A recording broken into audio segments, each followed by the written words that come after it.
ബിസ്മില്ലാ.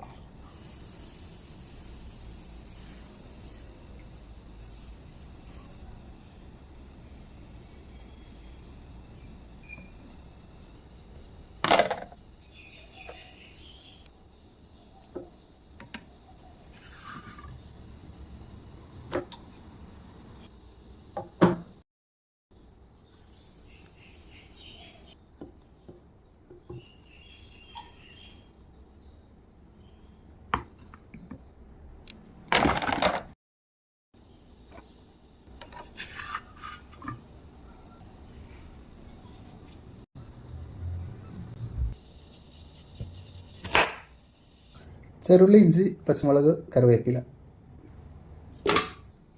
1 cup നാളികേരം,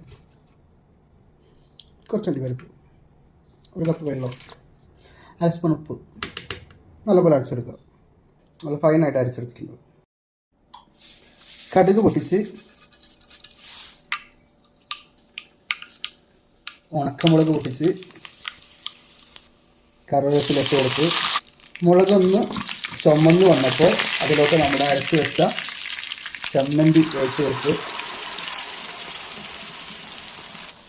നല്ലപോലെ mix ചെയ്തെടുക്കുക. ഇതാണ് നമ്മുടെ നാടൻ ചട്നി. ഇഡ്ഡലി, വെള്ളപ്പം, ദോശയിലേക്ക്, മസാല ദോശയിലേക്കൊക്കെ ഉണ്ടാക്കുന്ന നമ്മുടെ ട്രഡീഷണൽ ചട്നി. ജാറൊന്ന് കഴുകിയ വെള്ളം ഒന്ന് ഒഴിച്ച് കൊടുക്കുക.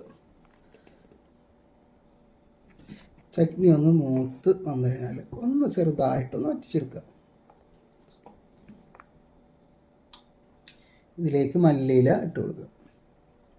എങ്ങനെയുണ്ട് ഗൈസ്?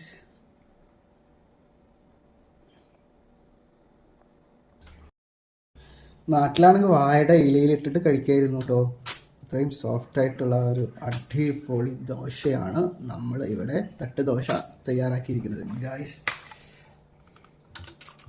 നല്ല ചൂടോടെ കഴിക്കുക.